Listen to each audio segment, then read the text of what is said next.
తనకి పదవీ వ్యామోహం ఉంటే 1982 బాలకృష్ణ నందమూరి తారక రామారావు పార్టీ పెట్టి ఎలక్షన్స్ తిరిగే రోజు నుంచి తండ్రి కోసం కష్టకాలంలో కూడా ఆయన కూడా ప్రజాక్షేత్రంలో రాష్ట్రమంతటా మండు టెండలో 1982 నుంచి ఈ రోజు వరకు పనిచేస్తున్నాడు. ఒక కార్యకర్త ఎలా అయితే పార్టీ కోసం పనిచేస్తున్నారో సాధారణ కార్యకర్తలాగా సామాన్యుల వలె అందరి ఎమ్మెల్యేలతో మమేకమై ఆయన ఒక ఎమ్మెల్యేగా ఉంటూ అంత పెద్ద స్టార్ హీరో లెజెండ్ సామాన్యుడిగా అందరి మధ్యలో ఉన్నాడు. ఆయన పదవీ వ్యామోహం పదవి కావాలనుకుంటే ఎన్ని పదవులు తీసుకోకూడదు, ఆయనకి ఏ పదవి ఎవరు ఇవ్వరు. ఆయనకున్న స్థాయికి ఏ పదవైనా తక్కువే. అన్నయ్య, మేము కోరుకునేది ఒకటే, మీ క్రమశిక్షణకు భయపడి మేము చాలాసార్లు మాట్లాడలేకపోతున్నాం. మీరు అసెంబ్లీలో నిన్న మాట్లాడిన ప్రతి మాట మా హృదయాలు చెలించిపోయాయి. లేదన్నయ్య, రాష్ట్ర భవిష్యత్తు కోసం అన్న నందమూరి తారక రామారావు ఆశయాల సాధన కోసం, మీరు తండ్రి ఆశయాల కోసం, తల్లి ఆశయాల కోసం మీరు ఎన్నో త్యాగాలు చేశారు. లేదన్నయ్య, మీరు దయచేసి తెలుగుదేశం పార్టీ అధ్యక్షులుగా వర్కింగ్ ప్రెసిడెంట్గా లేదా డిప్యూటీ సీఎంగా మీరు ఏదైనా ఒక పదవి చేపట్టాలన్నయ్య. ఇది అభిమానిగా నేను సొంతంగా కోరుకుంటున్నా, అభిమానుల తరపున కోరుకుంటున్నాను అన్నయ్య. మీ మంచితనము, మీ త్యాగం వీళ్ళకి అర్థం కావట్లేదు అన్నయ్య. ఇప్పుడిప్పుడు వస్తున్న రాజకీయాల్లో 6 నెలల ముందు వచ్చిన వాళ్ళు మంత్రులుగా ఒక ప్రోటోకాల్ పెట్టుకొని అంత అధికార దర్పం చూపిస్తున్నారు. మీరు అన్నీ కూడా పుట్టుకతో వచ్చాయి, కానీ ఏ రోజు కూడా మీరు పదవి కోసం అనే ఎక్కడే కానీ మీకు పదవి అలంకరణ కాదు, మీరే మాకు సింహం లాంటి వ్యక్తి. సింహం మాట్లాడాక కుక్కలు మామూలే కదా మురుగుతున్నాయి.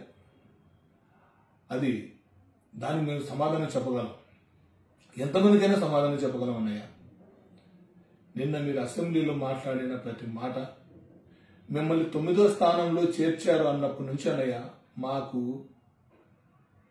నిద్ర లేదన్నయ్య. ఎంత చేశావన్నయ్య నువ్వు పార్టీ కోసం, ఎంత చేశావన్నయ్య నువ్వు ప్రజల కోసం.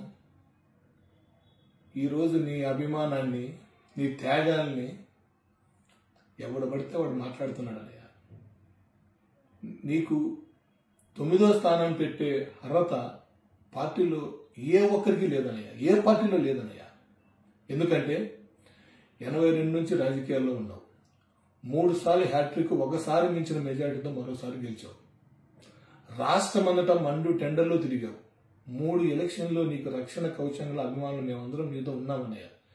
మీరు ఎంత కష్టపడ్డారో ఆ వయసులో కూడా అంతమంది కార్యకర్తల్ని మమేకం చేసుకుంటూ ఒక వాహనంలో నుంచి ఇంకొక వాహనంలోకి మారుతూ రాత్రి పగులు మీరు పార్టీ కోసం కష్టపడారు అన్నయ్య.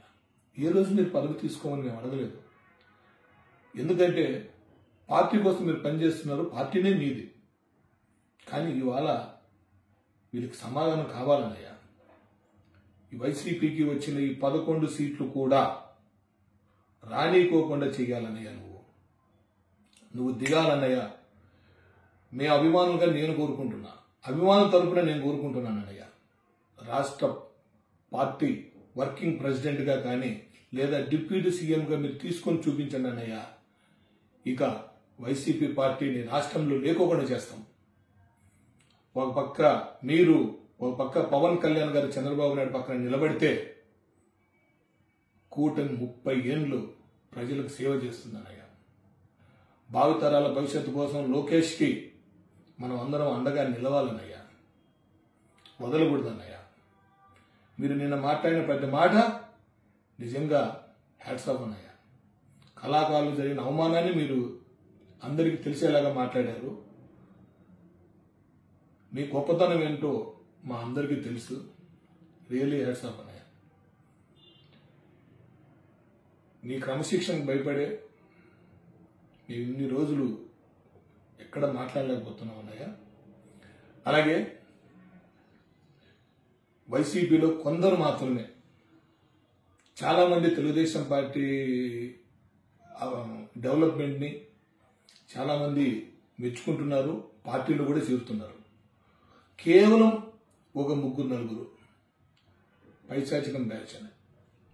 వీళ్ళకి ఏమైపోయిందంటే ఆర్టిస్ట్గా రాణించలేరు, యాంకర్గా నిలబడుకోలేరు. వాళ్ళకి ఏం మాట్లాడాలో అర్థం కాక జరిగిన ఇష్యూ ఏంటి? మీ నాయకుడు కళాకారులను అవమానించాడు అంటుంటే బాలకృష్ణ విగ్గు పెట్టుకొని వచ్చాడు అంటే, బాలకృష్ణ ఒక్కొక్క సినిమాలో 5-6 క్యారెక్టర్లు 5-6 విగ్గులు వాడతాడు. అని ఏం విగ్గు వాడితే మీకు ఎందుకు? ఆ విగ్గులో వెంట్రుకి ఏమైనా మీకు ఏమైనా కావాలా? ఏం కావాలా? అంటే విగ్గు పెట్టుకోవడం ఏమైనా తప్ప? విగ్గు పెట్టుకోకూడదా? సబ్జెక్ట్ ఏంది ఇక్కడ? మీ నాయకుడు కళాకారులను అవమానించాడు అన్నప్పుడు దానికి ఆన్సర్ చేయండి. మా నాయకుడు ఇంటికి పిలిచి భోజనం పెట్టినాడు, మా నాయకుడు సినిమా రేట్లు తగ్గించాడు, ఇండస్ట్రీని ఏదో చెప్పండి అయ్యా. అది చెప్పకుండా బాలకృష్ణ విగ్గు పెట్టుకున్నాడు అని ఒక సొల్లు కూతురు. ఇంకొకడేమో గ్లాసులు పెగ్గు. నువ్వు చూసావా? నువ్వు కూర్చొని పెగ్గు వేసావా? బోసిడీకే బాలకృష్ణ గురించి మాట్లాడతావరా? బోసిడీకే నువ్వు పాలు తాగుతాడవా? లీటర్లు తాగుతావా నువ్వు?